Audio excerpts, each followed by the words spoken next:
तो दोस्तों finally GDS के नए वैकेंसी का नोटिफिकेशन यहाँ पर आ चुका है दोस्तों, जिसका आपको बेसब्री से इंतजार था।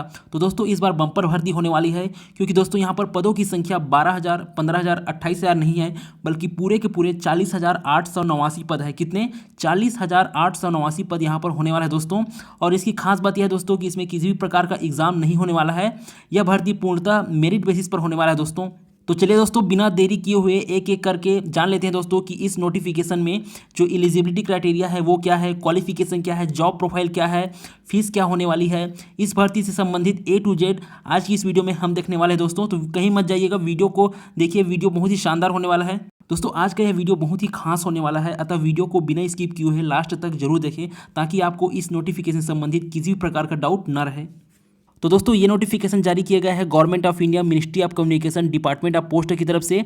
और ये जारी किया गया है दोस्तों नोटिफिकेशन 27/1/2023 को ये नोटिफिकेशन जारी किया गया है। और यहाँ पर दोस्तों जीडीएस की जो वैकेंसी होने वाली है उसमें होने वाली है जीडीएस बीपीएम की और जीडीएस एबीपीएम की, और इसके साथ साथ डाक सेवक की भी भर्ती इसमें होने वाली है। उसके बाद दोस्तों यहाँ पर हम इंपॉर्टेंट शेड्यूल की बात करें, डेट्स देख लेते हैं इंपॉर्टेंट कौन कौन से डेट होते हैं। तो यहाँ पर रजिस्ट्रेशन एप्लीकेशन सबमिशन जो स्टार्ट होगा वो होगा 27/1/2023 से 16/2/2023 तक, मतलब 27 जनवरी 2023 से 16 फरवरी 2023 तक रजिस्ट्रेशन और एप्लीकेशन सबमिशन का जो काम होगा वो होगा। उसके बाद अगर बात करें एडिट और करेक्शन विंडो की, तो वो खुलेगा दोस्तों 17/2/2023 से 19/2/2023 के बीच, मतलब 17 फरवरी से 19 फरवरी 2 दिन जो है एडिट और करेक्शन के लिए आपको विंडो खोला जाएगा। तो दोस्तों यहाँ पर मैं अगर जीडीएस की सैलरी की बात करूँ तो दोस्तों बीपीएम का जो बेसिक सैलरी होगा वो होगा दोस्तों 12,000 से 29,380 रुपये, और एबीपीएम की जो सैलरी होगी, बेसिक जो सैलरी होगी वो होगी 10,000 से लेकर 24,470 रुपये के बीच होने वाली है। तो दोस्तों ये बेसिक सैलरी है। अगर मैं अभी इस भर्ती में अगर ज्वाइनिंग होगा आपका, अगर आपका इसमें सिलेक्शन होता है, तो आपको जो बीपीएम के पोस्ट पर होंगे उनका जो सैलरी होने वाला है इन हैंड जो उनको मिलने वाला है वो होगा 16,000 से लेकर 16,560 के बीच। और एबीपीएम या डाक सेवक को जो सैलरी मिलेगा वो मिलेगा दोस्तों 13,800 से लेकर 14,500 के बीच उनको सैलरी मिलने वाली है दोस्तों। यहाँ पर जो दिए गए हैं टीआरसीएस स्लैब जो दिए गए हैं ये बेसिक पे है उसका, और वो जो इन हैंड सैलरी होगा वो वही होगा बीपीएम का 16,000 से लेकर 16,560 के बीच, और एबीपीएम का जो सैलरी होगा वो 13,800 से लेकर 14,500 रुपये के बीच होने वाला है। तो चलिए दोस्तों अब हम लोग संक्षेप में बात करते हैं कि जो जीडीएस होगा उसका जॉब प्रोफाइल क्या होगा, उसको रहना कहाँ होगा, इन सब के बारे में अभी थोड़ा सा संक्षेप में जान लेते हैं। तो यहाँ पर जीडीएस बीपीएम की अगर मैं बात करूँ दोस्तों, तो यहाँ पर जो जीडीएस बीपीएम होगा उनको क्या करना होगा कि जो आईपीपी है, इंडिया पोस्ट पेमेंट बैंक है, उनके जो भी प्रोडक्ट है उन प्रोडक्ट का जो है प्रचार प्रसार करना है, और उनसे संबंधित जो काम है वो उनको करना पड़ेगा। उसके बाद दोस्तों अगर बात करूँ कि सीएससी जो होता है कस्टमर सर्विस सेंटर, उसका काम करना होगा जो बीपीएम होगा उनको। दोस्तों यहाँ पर आपको ध्यान रखना होगा कि अगर आपका बीओ जो है सिंगल हैंडेड है, मतलब अगर आपने बीपीएम के पद पर ज्वाइन किया है, अगर वहाँ पर एबीपीएम का पोस्ट खाली है, एबीपीएम का पद जो है नहीं है वहाँ पर, तो आपको मेल डिलीवरी का जो काम है वो आपको करना पड़ेगा, मतलब डाक को लाना ले जाने का काम भी आपको करना पड़ेगा। एबीपीएम का सारा काम आपको करना पड़ेगा बीपीएम को। अगर आप एबीपीएम का भी काम करते हैं बीपीएम के पोस्ट पर रहते हुए, तो आपको एबीपीएम की जो ड्यूटी अलाउंस है वो आपको मिलेगी। और इसके अलावा दोस्तों अगर आपको जो सुपरिटेंडेंट होगा, मतलब जैसे कि इंस्पेक्टर होगा, एएसपी होगा या फिर एसपी होगा, वो लोग जो अगर कुछ काम बोले तो वो भी आपको करना पड़ेगा। यहाँ पर साफ साफ लिखा हुआ है दोस्तों। उसके बाद दोस्तों यहाँ पर एक महत्वपूर्ण बात और लिखी गई है जो आपको ध्यान देना रखना चाहिए कि जो जीडीएस बीपीएम होगा, खासकर जीडीएस बीपीएम जो होगा उसे उस निवास स्थान पर रहना होगा जहाँ पर उसका पोस्ट ऑफिस है, मतलब जिस पोस्ट ऑफिस में उसका पोस्टिंग हुआ है, जिस गांव में पोस्टिंग हुआ है उस गांव में उस बीपीएम को वहाँ पर रहना होगा। ये यहाँ पर साफ साफ लिखा हुआ है दोस्तों, तो इस बात का भी आप ध्यान रखें। तो चलिए दोस्तों अब हम असिस्टेंट ब्रांच पोस्ट मास्टर या जिसे हम लोग एबीपीएम भी कहते हैं उसके जॉब प्रोफाइल से रिलेटेड चीज़ों को जानते हैं कि उन्हें कौन कौन सा काम करना होगा। तो सबसे पहले यहाँ पर आप देख पा रहे होंगे दोस्तों कि जो एबीपीएम का काम होगा उनमें है सेल्स का काम होगा, स्टैम्प्स और स्टेशनरी का सेल करना होगा। इसके अलावा उनको क्या करना होगा, जो डाक है, जो मेल है, उनका क्या करना होगा, डिलीवरी करना होगा, मतलब लाने और ले जाने का काम जो है डाक का, वो एबीपीएम का काम होगा दोस्तों। इसके अलावा जो IPP India post payment bank में जो डोर स्टेप का काम होगा, पेमेंट या फिर डिपॉजिट का, वो आपको एबीपीएम जो पोस्ट है उसमें रहने वाले व्यक्ति को करना पड़ेगा। इसके अलावा दोस्तों जो एबीपीएम होगा उसको असिस्ट करना होगा, मतलब जो बीपीएम है उसकी सहायता करना होगा, पोस्टल जो कार्य होगा उसमें बीपीएम का सहयोग करना होगा, किसको, एबीपीएम को। ये काम भी एबीपीएम का ही है दोस्तों। उसके अलावा अगर बात करें मार्केटिंग और प्रोडक्ट जो प्रमोशन की, तो वो काम भी जो है किसको करना पड़ेगा, एबीपीएम को करना पड़ेगा। जो कस्टमर सर्विस है, कस्टमर सर्विस सेंटर है, उसका काम भी जो है एबीपीएम को करना पड़ेगा। उसके अलावा दोस्तों अगर देखें यहाँ पर, तो एबीपीएम अगर बीपीएम का काम करता है तो उनको कंबाइंड ड्यूटी अलाउंस भी दिया जाएगा रेगुलर बेसिस पर। जितना उनको काम किया जाएगा, लिया जाएगा, उस बेसिस पर उनको जो बीपीएम का जो ड्यूटी अलाउंस है, कंबाइंड ड्यूटी अलाउंस है, वो उनको दिया जाएगा। इसके अलावा दोस्तों एक और बात है कि अगर जो एबीपीएम का पोस्ट पर जो काम कर रहे हैं व्यक्ति, अगर चाहे कोई इंस्पेक्टर या फिर एएसपी या फिर एसपी, तो उसको किसी और काम के लिए असाइन कर सकता है। ये यहाँ पर साफ लिखा हुआ है दोस्तों। अब दोस्तों बात करें एबीपीएम के निवास की, तो एबीपीएम कहाँ रह सकता है, तो दोस्तों यहाँ पर साफ साफ लिखा हुआ है कि एबीपीएम आर रिक्वायर्ड, जो एबीपीएम है उसको रहना होगा एचओ, एसओ या बीओ के अंतर्गत, जो उसका अधिकार क्षेत्र है बीओ, एचओ और एसओ के अंतर्गत, तो वहाँ पर एबीपीएम जो है निवास कर सकता है। और वहीं अगर बीपीएम की बात करें तो बीपीएम को उस गाँव में ही रहना पड़ेगा जिस गाँव में पोस्ट ऑफिस है, ऐसा यहाँ पर लिखा गया है।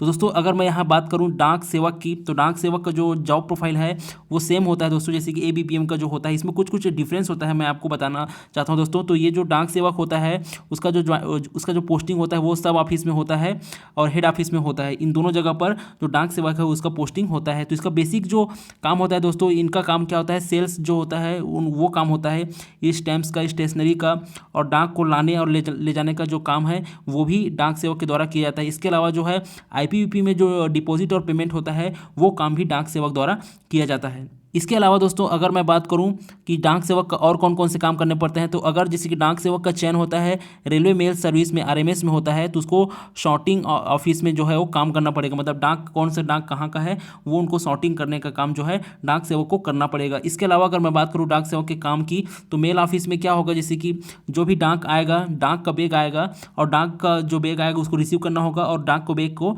भेजना होगा, ये काम भी डाक सेवक को करना होगा। इसके अलावा दोस्तों डाक सेवक को चाहे तो जो पोस्ट मास्टर होता है ना, और जो सब पोस्ट मास्टर होता है, उनके द्वारा जो भी काम दिया जाएगा उनको करना पड़ेगा। इसके अलावा जो डिपार्टमेंटल जो हेड होंगे, जैसे कि यहाँ पर एसडीआईपी की बात करें, जाए एएसपी की बात करें या फिर एसपी की बात करें, तो उनके द्वारा जो निर्देश दिया जाएगा उस निर्देश का पालन करते हुए जो भी काम होगा वो डाक सेवक को करना होगा।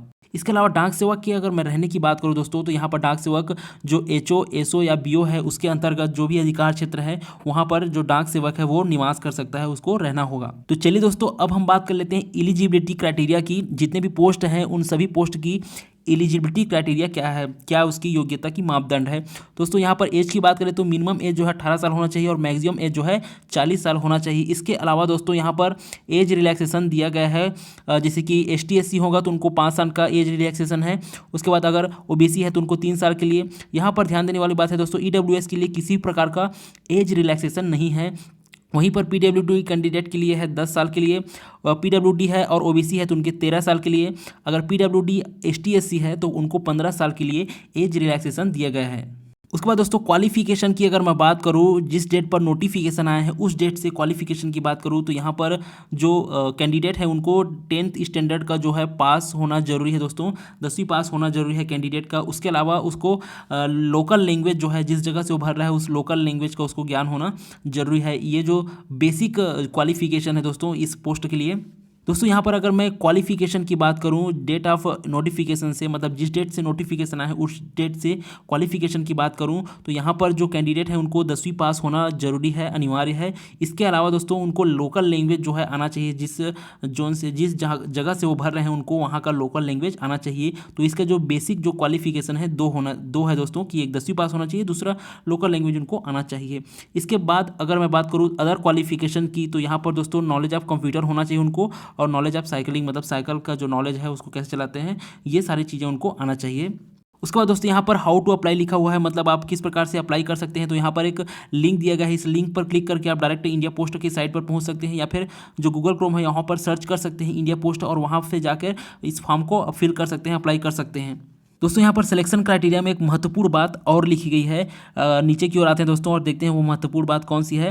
तो दोस्तों यहाँ पर आपको ध्यान रखना होगा, जब आप इसका फॉर्म भर रहे हैं तो उस समय ध्यान रखिएगा कि कई लोगों की जो 10वीं की मार्कशीट है उसमें मार्क और ग्रेड दोनों दिए गए हैं। तो ऐसी स्थिति में आपको क्या करना है, केवल और केवल मार्क फिल करना है, ग्रेड फिल नहीं करना है। अगर आप गलती से ग्रेड फिल कर देते हैं तो यहाँ पर दोस्तों आपका जो क्वालिफिकेशन है आपको डिसक्वालीफाई माना जाएगा, और वहीं से आपका जो सिलेक्शन है वो ख़त्म हो जाएगा। कोई मतलब नहीं रहेगा फॉर्म भरने का। दोस्तों आपको इस बात का खास ध्यान रखना है कि जहाँ पर एप्लीकेशन जब फिल कर रहे हैं तो आपको मार्क फिल करना है, ग्रेड फिल नहीं करना है।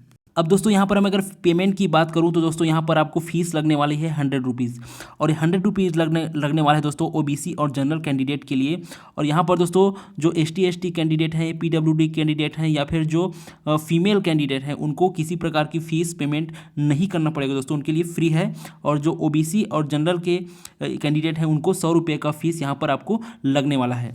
उसके अलावा दोस्तों कुछ खास बात है फ़ीस के पेमेंट से रिलेटेड कि यहाँ पर दोस्तों जो फीस आप पेमेंट करेंगे वो किसी प्रकार का रिफ़ंड नहीं होने वाला है दोस्तों। एक बार आपने पेमेंट कर दिया तो हो गया, वो रिफ़ंड नहीं होने वाला है। इसके बाद जो पेमेंट होगा वो दोस्तों ऑनलाइन अप्लाई होगा, किसी प्रकार के बाय पोस्ट पेमेंट रिसीव नहीं किया जाएगा, सीधा ऑनलाइन अप्लाई किया जाएगा। उसके बाद दोस्तों जब आप फॉर्म भरेंगे तो आपको डॉक्यूमेंट अपलोड करना होगा, और डॉक्यूमेंट होगा रिसेंट फोटोग्राफ और सिग्नेचर। यहाँ किसी प्रकार की 10th का मार्कशीट अपलोड नहीं करना है दोस्तों, सिर्फ फोटोग्राफ अपलोड करना है और सिग्नेचर अपलोड करना है।